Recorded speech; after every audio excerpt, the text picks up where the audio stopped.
새해가 밝았지만 아직까지 코로나19 팬데믹 상황이 지속되고 있습니다. 또 변이 바이러스로 또 위협을 우리가 당하고 있죠. 아직까지 한쪽에서는 참 어둡고 무거운 것이 있는 게 사실입니다. 로마 제국 시대에 기독교인들이 많이 박해를 받았죠. 그래서 그들이 지하 묘지인 카타콤에서 예배드렸다. 또 가정집에서 예배드렸다 하는 이야기 우리가 잘 알고 있습니다. 그럼에도 불구하고 그들은 모이기를 힘썼습니다. 얼마나 열심히 모였는지요. 목숨 걸고 하는 거죠. 발각되면은 생명을 잃을 수 있었습니다. 그러나 그들은 때를 얻든지 못 얻든지 열심히 모여서 예배드리고 친교하고 봉사하고 했던 모습 우리가 잘 알고 있습니다. 코로나 상황은 칼과 창으로 우리를 위협하지 않지만 어떤 박해 시대나 전쟁 상황에서 겪어보지 못한 신앙의 위기를 불러오고 있습니다. 수많은 믿음의 공동체가 와해됐어요. 사라져버렸어요. 분해돼 버렸어요. 참 너무 안타까운 이야기입니다. 큰 교회나 또 정말 그걸 버텨갈 힘이 있는 그런 교회들은 있지만 소규모의 교회들, 우리 시찰에도 한 교회가 없어져 버렸어요. 우리가 돕고 있었던 그 교회인데요. 너무 안타까운 이야기입니다. 우리 교회도 이 영향에서 외일 수는 없죠.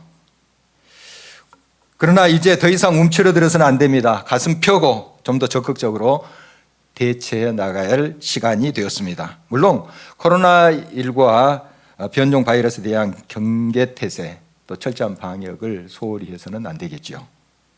지난 2년 코로나 팬데믹 상황 마치 치열한 경기를 치른 듯한 그런 느낌이 들었어요. 전쟁과 같은 그런 느낌이 들었습니다. 그런데 그런 와중에도 하나님께서는 우리 길가의 교회 공동체를 위해서 새로운 일을 행하고 계셨습니다. 절묘한 타이밍에 새 예배 장소를 예비하신 것입니다. 그동안 예배 장소였던 여호수아홀, 참 우리들에게 훌륭한 장소예요. 우리가 거기에 대해서 뭐 불만을 품거나 또 감사하지 않았다 하는 것은 아니에요. 그런데 다만 이제 그 체육관이기 때문에 외벽이 너무 이제 얇아요. 그리고 천정이 높고 그래서 이제 대형 그 석유 난로를 우리가 몇 대 윙윙거리면서 뗐죠. 겨울에는 뗐는데 이런 소리가 나니까 좀 이제 집중하기가 쉽진 않았어요. 그런 말들도 하시고 아주 추운 날은 아무리 떼도 한 13도, 14도 될까요? 그러니까 쌀쌀하죠. 그래서 그걸 모르시는 분들은 와가지고 차에서 이제 코트도 안 입고 내려가지고 바로 와가지고 떨고 가시는 분들이 꽤 많아요. 우리 이제 교인들은 딱 알죠. 단단히 무장하고 파카 입든지 코트가 걸치든지 목도리 하든지 해서 단단히 무장하고 오는데 그렇지 못하신 분들, 정보가 없으신 분들은 참 떨다 갔다 하는 이야기 많이 듣곤 했습니다. 그리고 음향 문제도 있었어요. 좀 개선을 많이 하고 우리 미디어 팀들이 얼마나 노력했는지 몰라요. 개선이 됐지만은 또 뒤쪽에서는 안 들린다. 그런 이야기가 많았습니다. 그럼에도 불구하고 우리는 뭐 너무 우리 교회를 사랑하고 또 감사하면서 지내온 시간들이었습니다. 이제 새 예배 공간은 이런 모든 것들이 많이 개선되리라고 기대를 합니다. 하나님께서 이런 것들을 선물로 주시려고 예비하셨다. 지금 돌아보니 그것을 발견할 수가 있습니다. 얼마나 감사한지 모릅니다. 이제 예배 장소를 위한 헌금도 정말 채워질 전망입니다. 어려운 중에도 성도 여러분 함께 해주셔서 참 감사를 드립니다. 지지난주 한 대학생이 제게 찾아왔어요. 봉투를 딱 내밀면서 이게 장학금이래요. 장학금 전액을 예배 장소 헌금으로 드리고 싶다고. 제가 이제 축복기도 하고 돌려보냈는데 자기 이름 밝히지 말라고 또 그런 부탁을 했습니다만은 제가 익명으로 좀 나누겠다. 그런 허락을 받고 지금 이야기를 하는 겁니다. 이런 마음들이 모였기 때문에 역사는 일어나는 거예요. 오병이어의 기적은 이렇게 일어나는 것입니다. 하나님은 우리에게 다시 도약할 발판을 마련해 주셨습니다. 이제는 재정비하는 시간을 갖고 다음 경기에 힘차게 뛸 준비를 갖출 단계가 되었다 하는 것입니다. 심호흡을 하고 다친 곳을 살피면서 싸맬 곳은 싸매고 압박붕대를 두를 것은 두르고 또 신발끈이 풀렸다면 다시 묶는 그러한 시간이 되었습니다. 예수님께서 이제 부활하신 후 승천하시 전에 그 제자들과 성도들에게 성령 충만을 약속하셨어요. 그래서 이제 성도들이 모여서 열심히 기도했죠. 약속하신 그 성령을 기다렸죠. 10일 후 오순절 날이 됐는데 예수님 승천하시고 약속대로 성령이 임했습니다. 강하게 임했어요. 각 사람에게 불의 혀같이 임했다 했어요. 그냥 한꺼번에 불꽃이 이렇게 한 것이 아니라 각 사람에게 임했다. 다 성령의 이제 충만을 받고 정말 얼마나 기뻐했는지 우리 사도행전을 보면 우리가 느낄 수가 있습니다. 볼 수가 있어요.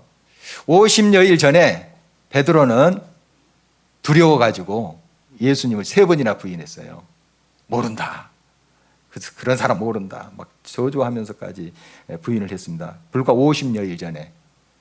그런데 성령 충만을 받고 그는 이제 자기 생명을 다 내놨어요. 어디 가서나 예수님을 자랑하고 외치고 하는 모습을 보게 되는데 오늘 이제 본문 말씀 보면은 베드로의 설교가 일부 나옵니다. 정말 담대히 바로 예수 그리스도를 전하는 모습이에요. 그리고 이스라엘 백성들을 향해서 너희들이 생명이신 이 구주 예수 그리스도를 죽였다. 십자가에 못 박았다. 하고 막 신랄하게 그들의 죄를 지적합니다. 그랬더니 이 설교를 들은 사람들이 가슴을 치는 거예요. 어찌 알고 우리가 어찌 알고 이때 이제 베드로가 이런 대답을 했어요. 본문 38절 말씀을 보십니다. 베드로가 이르되 너희가 회개하여 각각 예수 그리스도의 이름으로 세례를 받고 죄 사함을 받으라. 그리하면 성령의 선물을 받으리니. 자기 경험에서 나오는 말이에요. 자기 경험에서. 자기도 이제 회개하고 그 예수님을 부인했던 거 얼마나 가슴을 찢으면서 그렇게 돌이켰나요? 우리 잘 알고 있습니다. 이제 회개하고 성령의 충만을 받고 지금 담대히 복음을 전가하고 있잖아요. 여러분도 역시 성령의 충만함을 받을 수 있습니다. 가장 크고 귀한 선물이 성령인데 그 성령을 받기 위해서는 회개해야 합니다. 이런 이제 설교예요. 여러분 깨끗한 그릇을 준비해야지 좋은 것을 담을 수 있어요. 아무리 좋은 것, 좋은 음식, 기가 막힌 그런 요리를 할지라도 설거지 않고 더러운 그릇을 가지고 받는다면 어떻게 되겠습니까? 그 음식 먹겠어요, 여러분? 설거지 하셔야죠. 깨끗하게 준비하셔야죠. 우리가 이제 새해를 맞이해서 막 여러 가지 것들을 구하고 또 하나님께서 채워주시기를 기도합니다. 그런데 여러분 선행해야 될 게 있어요. 마음의 그릇을 여러분이 깨끗이 준비하는 거예요. 그래야지 하나님이 귀한 것 담아서 또 우리가 누리고 나눌 수 있는 것 아니겠어요? 그런데 그냥 달라고만 하는 거예요. 그릇도 씻지도 않고 달라 주시옵소서. 여러분 항상 그렇습니다. 우리 새해뿐만 아니라 우리가 우리의 삶 속에서 하나님께 구하고 바라고 기대하고 하는 거 있죠. 항상 여러분 깨끗한 그릇을 준비하셔야 됩니다. 하나님의 일은 성령의 능력과 지혜로 가능합니다. 아무리 뛰어난 지식과 또 많은 경험이 있다 할지라도 그것이 성령 밖에 있으면 사실 하나님의 이 일을 방해하는 것이 돼요. 오히려 방해를 합니다. 그래서 항상 우리는 성령 안에서 정결한 그릇으로 준비될 때 하나님이 그 그릇을 사용해요. 어제 그제 이제 송구 영신 예배 때 찬양을 했어요. 그 찬양 내용 중에 이제 금그릇, 은그릇도 있는데 깨끗한 그릇을 하나님이 기뻐하신다 그런 내용이 있었어요. 참 마음에 많이 와닿고 또 성경에 있는 말씀 아닙니까? 감동이 되는 찬양이었는데요. 여러분 깨끗한 그릇을 하나님 사용하세요. 하나님 아십니다. 여러분 날마다 우리 자신을 살펴보면서 하나님 앞에 겸손히 나를 비우고 하나님의 크심을 알고 나의 작음을 인정하면서 나갈 때 하나님이 우리를 통해서 역사하신다 하는 것입니다. 어제 금식 침묵 수련 했는데 우리가 해마다 해오던 거예요. 금식 침묵 수련에. 이게 이제 우리 교회에서 이렇게 모이기가 어려워서 각자 하라고 했는데 사실 쉽지 않죠. 각자 하는 게 쉽지 않아요. 내년에는 좀 이 자리에서 마음껏 할 수 있었으면 좋겠습니다. 그런 기대를 가지고 우리가 하나님께 기도했으면 좋겠는데요. 우리 교회 초창기 때는 우리 교역자들이 먼저 시작했어요. 2박 3일. 2박 3일 동안 금식하면서 이게 시작했고, 그 다음에 이제 1박 2일로 우리 성도들이 함께 했어요. 이제 수련장에 가서 교회에서 그때는 하지 않고 송구영신 예배 끝나면 바로 갔어요. 1박 2일로 했는데 어떤 일이 벌어졌냐면 도망간 사람도 있었어요. 너무 배가 고파가지고 처음 금식을 해본대요. 그 다음에 마을에 들어가지고 빵 사 먹었다 하는 이야기도 들리고 어떤 때 쉽지는 않았습니다. 그런데 이제 이게 새해 첫날 아침과 점심 금식하고 이제 침묵하는 겁니다. 그냥 나만 하나님과 함께하는 그런 시간이죠. 왜 새해 벽두에 이런 시간을 갖나요? 우리가 한 해 하나님께서 채우실 그 놀라운 일을 담기 위해서 그릇을 비우는 시간이에요. 많이 채우고 많이 달라 하는 것보다도 나를 비우고 준비하는 시간이에요. 꼭 새해 첫날만 그렇게 하지 않고 우리의 삶 속에 날마다 하나님의 것을, 아름다운 것을 담기 위해서 그런 깨끗한 그릇을 준비하자 하는 의미가 여기 있어요. 금식 침묵 수련회. 다시 한번 여러분들에게 이 금식 침묵 수련에 대한 말씀을 나눕니다. 성령의 충만을 받은 초대교회 성도들, 우리에게 모범이 되는 공동체를 이루었죠.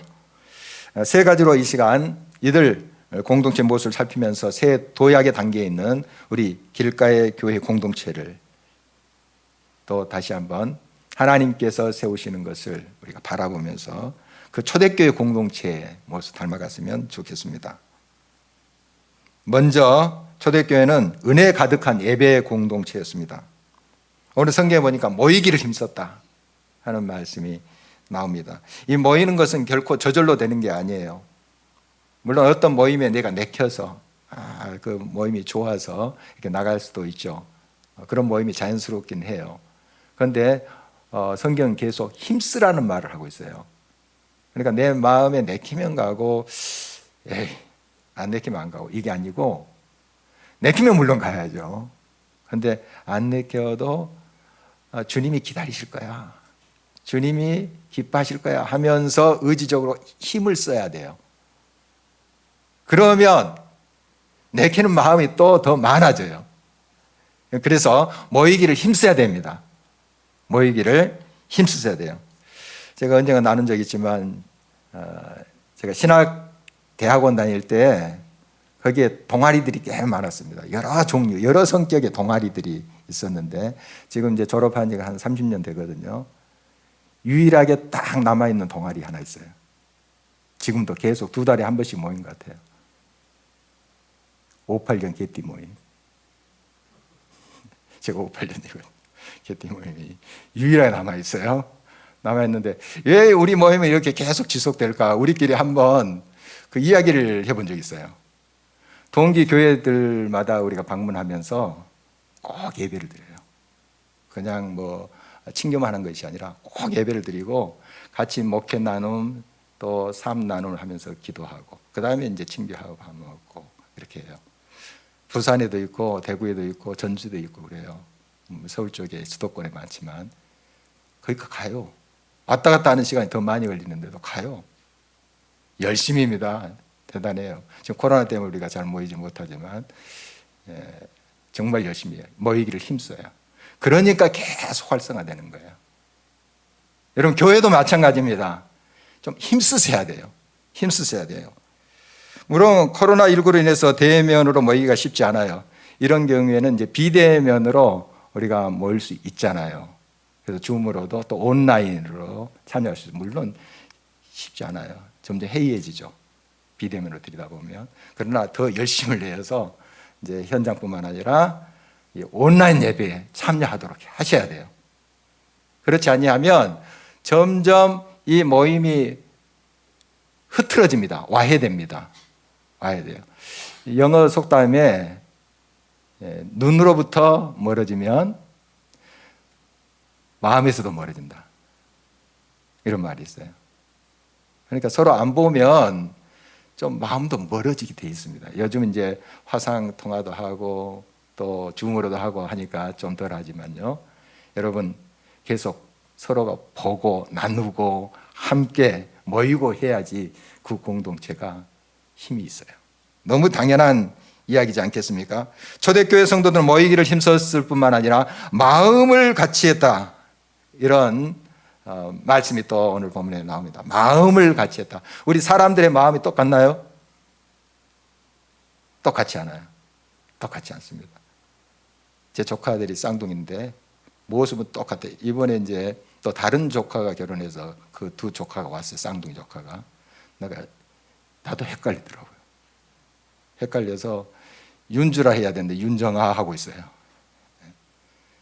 그런데 완전히 다릅니다. 한 아이는 지금 이제 목사 사무가 되고 또 조카는 또 여러 일들 다른 일들을 하고 있습니다만은 완전히 달라요. 다릅니다. 그러나 우리가 서로 다르다 할지라도 주 안에서 하나잖아요.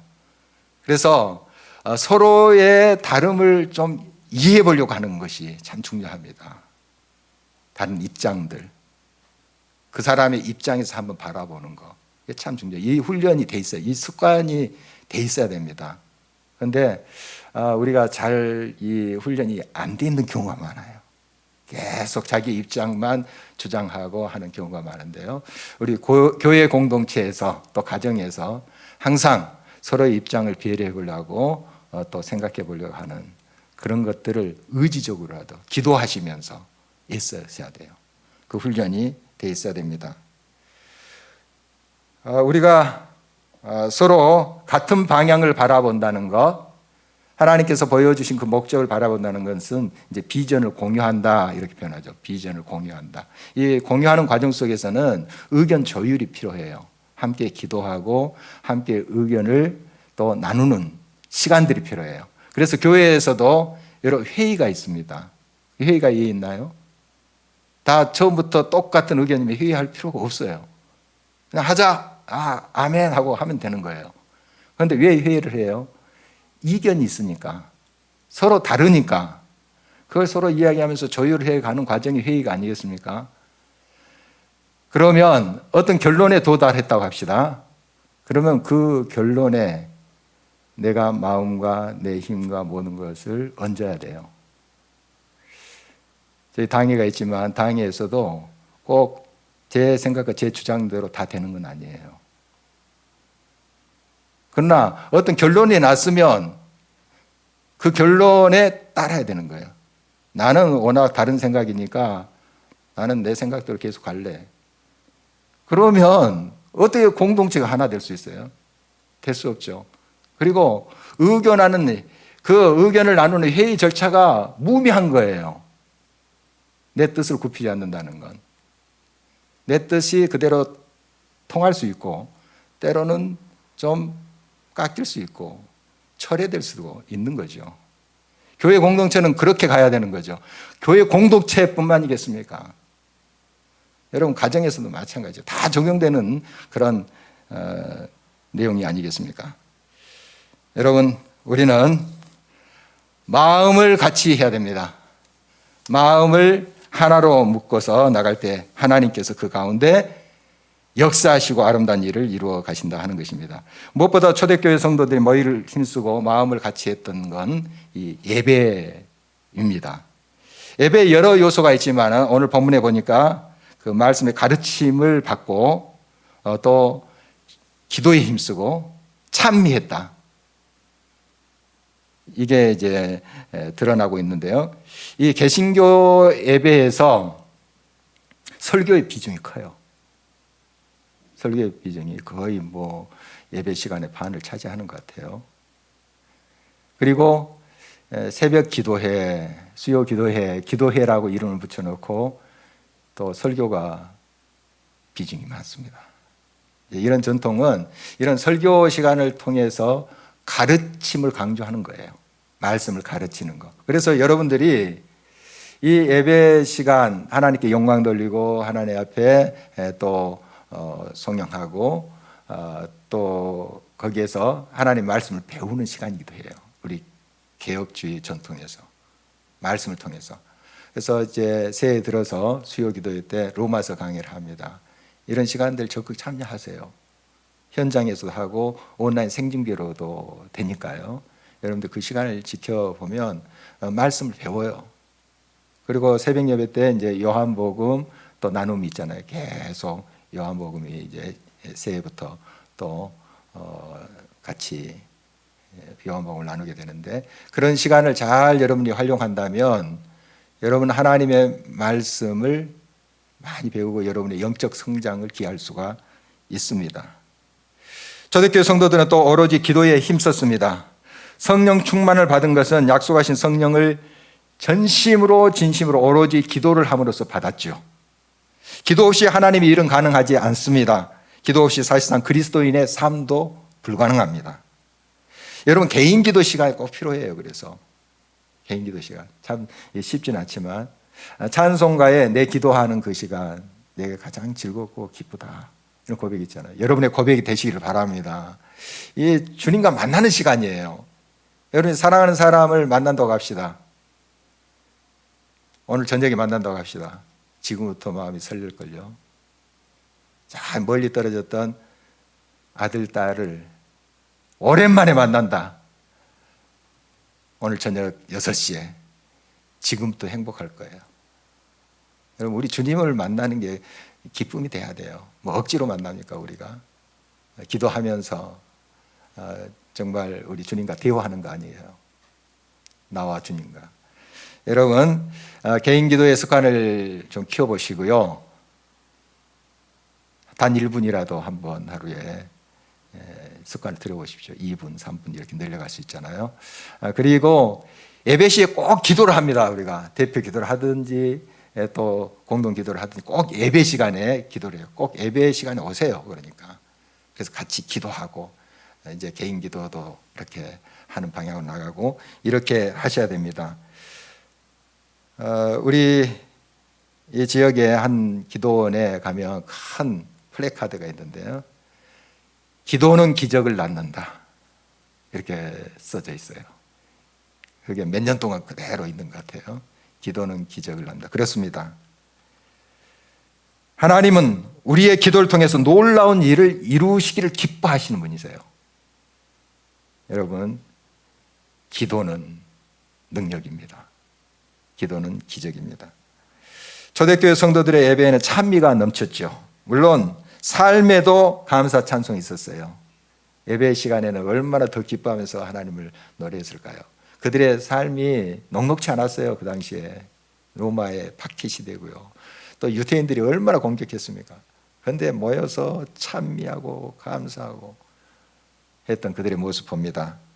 우리 새해 우리는 더 아름다운 곡조로 또 더 깊은 영성을 가지고 주님을 마음껏 더 찬양하고 노래했으면 좋겠습니다. 초대교회는 사랑 가득한 친교 공동체였습니다. 서로 필요를 따라서 나누고 같이 떡을 떼면서 정말 친교하는 공동체였죠. 우리 예수님 이 공생의 사역을 보면 많이 잡수세요. 여러분 사복음서 보면은 왜 예수님이 이렇게 많이 막 마시고 잡수시고 하는 얘기가 많이 나올까? 그래서 예수님 공격하는 사람들은 예수님이 음식을 탐하는 자다, 이렇게까지 이야기할 정도였어요. 그러니까 나병 환자 집에 가서도 드셔요. 그리고 우리가 잘 아는 오병이의 기적의 현장에서도 예수님 같이 군중들과 섞여서 드셨을 거예요. 그리고 예수님이 이제 십자가 길을 가시기 그 전날 저녁에 성찬을 베풀면서 같이 음식을 나눴잖아요. 첫 번째 성찬식이에요. 그리고 예수님이 이제 죽으시고 부활하신 후에 제자들이 갈릴리 바다에 이제 고기 잡으러 갔죠. 절망에 쌓였던 이제 제자들이 고기나 잡자 하고 갔어요. 그때 예수님이 그 갈릴리 바닷가에 나타나셨어요. 그리고 제자 다시 만났죠. 만나면서 예수님 뭘 준비하고 계시냐면 조찬을 준비하고 계셨어요. 메뉴 숯불구이, 떡하고 물고기를 굽고 계셨어요. 제자들을 먹이기 위해서, 같이 먹기 위해서. 예수님 직접 준비하신 모습 우리가 잘 알고 있습니다. 여러분, 서로 떡을 떼고 나눈다는 참 중요해요. 참 안타깝게 우리가 주일 공동 식사를 하지 못하게 됐고, 또 화요일마다 있었던 정말 동네 잔치 아닙니까? 국수 먹는 날. 정말 많은 사람들이 한 300명 이상 되시는 분들이 와서 같이 소찬이잖아요.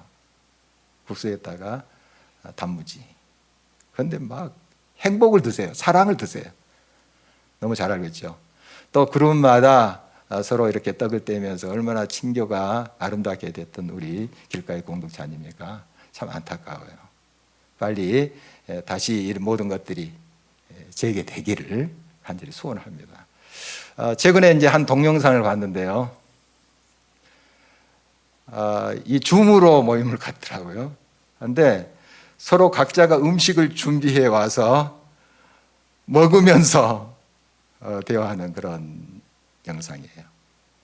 그러니까 이제 같이 만나서 식사를 하고 하기가 어려우면 같이 이런 방법이라도 사용하면 참 좋겠다. 각자 이렇게 떡볶이 가지고 왔네, 오뎅 먹고 있네 하면서 서로 이야기 나누면서 참 이런 친교 공동체가 돼야 됩니다. 친교 공동체. 바로 하나님께서 그 공동체를 통해서 또 아름답게 역사하십니다. 이 음식과 또 여러 물건을 나눌 뿐만 아니라 삶의 이야기, 또 기도 제목 이런 걸 나누는 거 참 중요합니다. 그래서 여러분 구역 카톡방을 잘 활용하십시오. 저희 집 가정에 카톡방도 있습니다. 이제 성년이 된 두 아들이 있는데 이 카톡방이 있기 전에는 좀 말 섞는 일이 별로 없었어요. 목사 가정도 또 이렇습니다. 그런데 카톡방이 있는 후로는 거의 매일 서로 주고받으면서 이렇게 소통이 돼요. 참 이 카톡이 좋더라고요. 좋은 면이 있어요. 여러분 많이 활용하세요. 구역 카톡방, 또 여러 소그룹 카톡방. 그래서 서로 기도 제목 나누고 기도하고 이렇게 하시면 참 좋겠다는 생각을 합니다. 물론 우리가 대면해서 같이 마음껏 이야기 나누고 또 말씀 나누고 또 같이 음식 나누고 그럴 날을 우리가 소망합니다. 초대교회는 생명 가득한 전도 공동체였습니다. 성령 충만을 받은 이제 제자들과 성도들은 담대하게 나가서 복음 전개했죠. 베드로도 보십시오. 얼마나 담대하게 전합니까? 하루에 3,000명이나 되는 사람이 예수를 믿게 됐다. 이 베드로가 달변가 아닙니다. 그리고 어부 출신이에요. 물론 예수님과 이제 3년 동안 지내서 좀 훈련을 받았지만 그래도 그 예수님 부인하는 모습 보십시오. 그런 사람이에요. 그래서 그가 이제 예수 그리스도 복음을 증거할 때 사람들이 놀랐어요. 그를 아는 갈릴리 출신 사람들이 야, 저 사람 무식한 사람인데? 어부인데? 어떻게 저런 말이 입에서 나오지? 놀랬다고 했어요. 여러분 우리가 달변가가 아니어도 괜찮아요. 많은 지식이 없어도 괜찮아요. 그냥 주님의 복음을 우리가 만났잖아요. 예수님 만났잖아요. 그거 이야기하시면 돼요. 예수님 만나니까 좋더라. 마음의 평안이 오더라. 그냥 입을 열어서 이야기하시면 돼요. 그때 성령이 역사하시는 거예요. 성령이. 여러분 두려워하지 마세요. 그래서 일부러 내가 전도를 해서 그 사람 마음을 막 움직여야지. 촌철산이래 그런 말을 가지고 저 사람 마음을 그냥 좀 움직여야지. 그러실 필요 없어요. 그냥 여러분이 만난 예수님 그냥 이야기하세요. 성령이 역사하세요. 성령이 그 마음을 움직이십니다. 그것도 참 어렵다. 그러면 우리 교회 와보세요. 그러면 돼요. 대면 예배가 어려우면 우리 교회 온라인 생중계 예배가 있는데 몇 시입니다. 이렇게 들어가실 수 있어요. 아주 간단해요. 키워드 딱 치면 길가에 교회 치면 들어가요. 유튜브에. 그렇게 하세요. 성령이 역사하십니다. 성령이 함께 하십니다. 초대교회 성도들은 입으로 그들이 복음을 증거해서 전도를 하기도 했지만 그들의 삶을 통해서 전도가 됐어요. 이제 그 주변에 있는 사람들이 이 성도들이 함께 모여서 막 떡을 때 막 즐거워하거든요. 막 대단히 뭐 갖추고 또 대단히 있는 사람들 같지 않은데 막 행복해요. 그냥 이 모습을 보면서 칭송을 했다. 초대교회 성도들을 칭송했다. 이런 기록을 우리가 만날 수 있는데 그 결과 많은 사람들이 예수님께 돌아왔다. 여러분 직접 복음을 제시하고 전도해서 사람을 몸된 교회로 이끌 수 있지만 우리의 삶을 통해서 은은한 향기가 되어서 전도가 가능하다 하는 것입니다. 오늘 본문 46절 47절을 볼까요? 날마다 마음을 같이하여 성전에 모이기를 힘쓰고 집에서 떡을 떼며 기쁨과 순전한 마음으로 음식을 먹고 하나님을 찬미하며 또 온 백성에게 칭송을 받으니 주께서 구원받는 사람을 날마다 더하게 하시니라. 누가요? 주께서 하셨다. 주께서 하십니다. 우리는 입을 열어서 그냥 전하고 우리의 삶을 진솔하게 정말 사랑하면서 용납하면서 서로 하나 되면서 나가면 돼요. 주님이 하십니다. 역사하십니다. 우리는 이 세상 속에 삽니다. 교회는 저 산 속에 있는 것이 아니라 마을 중앙에 있어요. 마을과 섞여서 산다는 것이죠. 교회는. 그래서 비슷한 음식 먹고 세상 사람과 비슷한 옷 입어요. 그래서 세상 사람과 구분되어 살지 않습니다. 벽치고 사는 게 아니에요. 그러나 구별돼야 돼요. 세상과 똑같아도 교회는 욕먹습니다. 못하면 더 욕먹고요. 똑같아도 욕먹어요. 구별돼야 돼요. 거룩해야 돼요. 뭔가 달라야 돼요. 저 사람들 보니까 진짜 사랑하는구나. 진짜 섬기는구나. 진실이 보이는구나. 이래야지 세상 사람들의 마음이 움직이지 않을 거예요. 우리 교회 다시 한번 하나님께서 새로운 일을 이루실 것입니다. 새 도약의 단계에 있는 우리 교회가 다시 한번 우리 가다듬고 부러진 신발끈을 다시 묶고 주님의 부르심에 응답해야 하겠습니다. 그래서 은혜 가득한 예배 공동체, 사랑 가득한 친교 공동체, 생명 가득한 전도 공동체를 이루어갔으면 합니다. 2022년 새로운 해가 밝았습니다. 우리 길가의 믿음의 공동체에 있어서 2022년 올해는 특별한 해가 될 것입니다. 우리의 시선을 주님께 두어서 하나님께서 하실 일을 기대하기를 원합니다. 그 기대에 머물지 않고 믿음으로 기도하면서 부르심에 응답하여 한 걸음 한 걸음씩 앞으로 나갈 때 주님이 일하실 것입니다. 우리의 비전은 현실이 될 것입니다.